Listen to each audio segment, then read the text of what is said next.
इस वीडियो में हम लोग एक्सरसाइज नंबर 1.3 के क्वेश्चन नंबर 4 का थर्ड प्रॉब्लम देखेंगे। इसका converse, inverse and contrapositive निकालेंगे। ओके, क्वेश्चन क्या है हमारा, if surface area decreases then pressure increases. Okay, simple है, इफ और देन प्रेजेंट है, हमको समझ में आ चुका है। कन्वर्स, इनवर्स, कॉन्ट्रा पॉजिटिव हमारा क्वेश्चन तो बनता ही है। ओके, सो स्टार्ट करते हैं। सबसे पहले ब्रेक करेंगे दो सिंपल सेंटेंसेज में।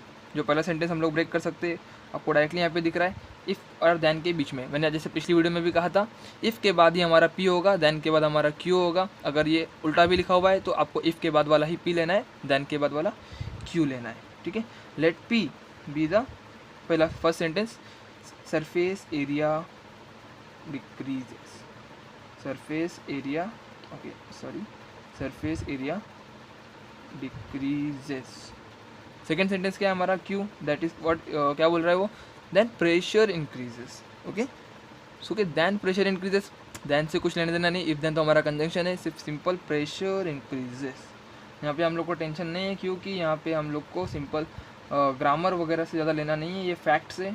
ठीक है, ये फैक्ट्स है, साइंटिफिक फैक्ट्स है। सरफेस एरिया एक है और प्रेशर इंक्रीजेस, तो यहाँ पे हमको ग्रामर का टेंशन लेने की ज़्यादा ज़रूरत नहीं है। ये आ रहे, ओके। अभी क्या होगा, दो स्टेटमेंट मिल चुके हैं। अभी आपको पता है ये क्या है, इम्प्लीकेशन है ना, सेंटेंस कैसा इम्प्लीकेशन है ना इनके बीच में, तो हम लोग उसको सिंबलिक फॉर्म में लिखेंगे। The given statement is, the given statement is P implication Q. Okay, P implication Q. Okay, फिर क्या लिखेंगे, देन। ओके, सबसे पहले हम लोग स्टार्ट करते हैं फाइंड करने के लिए फर्स्ट क्वेश्चन। पहला क्या है हमारा question, it's converse, it's converse निकालने के लिए आप ये फॉर्मूला यूज़ कर सकते हैं। Okay, P implication Q format बन चुका है, पूरा सेट हो चुका है। कन्वर्स निकालना है तो सिर्फ आपको क्यू की जगह पे पी लिखना है, पी की जगह पे क्यू लिखना है, यानी क्यू इम्प्लीकेशन पी। ओके, तो अब हम लोग क्या करेंगे, इफ़ और देन तो हमारा रहेगा, लेकिन पहले हम लोग क्यू के सेंटेंस को इस्तेमाल करेंगे। क्या बोलेंगे, if pressure increases, if pressure increases then what will happen, then surface area decreases. Simple है एकदम, ये तो बहुत ही सिंपल है, ग्रामर का टेंशन नहीं है यहाँ पे, क्योंकि फैक्ट से रिलेटेड बात कर रहे हैं हम लोग। ओके, ये हो गया हमारा क्यू इम्प्लीकेशन पी, यानी हमारा कन्वर्स। सिमिलरली अब बात करते हैं दूसरा, इन्वर्स की।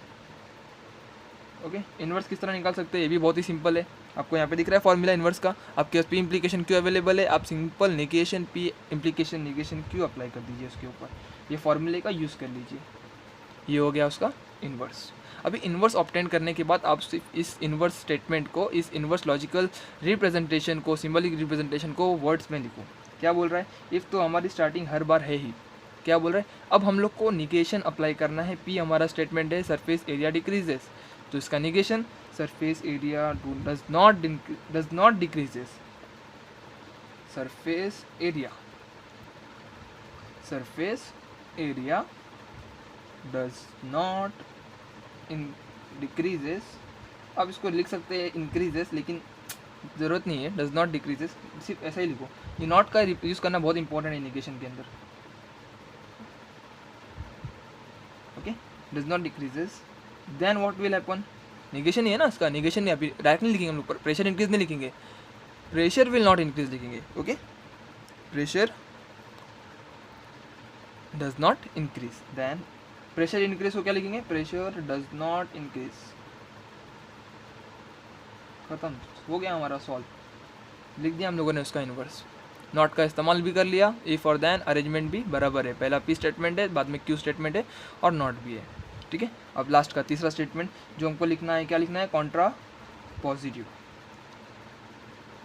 बहुत ही सिंपल है ये क्वेश्चंस, आप इजीली इसमें स्कोर कर सकते हैं। ओके, कॉन्ट्रा पॉजिटिव क्या बोल रहा है, कॉन्ट्रा पॉजिटिव आप ये फॉर्मूला रेफर करो, क्या है, negation Q implication negation P.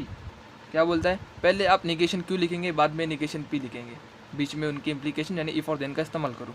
ठीक है, क्या करेंगे, इफ़ निगेशन पी, इफ़ यानी निगेशन पी, निगेशन क्यू क्या है हमारा, निगेशन क्यू तो हमारा क्या है, प्रेशर इंक्रीजेस, तो सिंपल उसका, if pressure does not, not है ना, निगेशन है ना, तो नॉट का इस्तेमाल करना है। If pressure does not increases then what will happen, then Q P will happen, but P नहीं होगा, पी का निगेशन होगा। पी का निगेशन क्या है, सरफेस एरिया डिक्रीज होनी चाहिए, लेकिन निगेशन में क्या होगा, it will not decrease. Then sir क्या लिखेंगे, देन सरफेस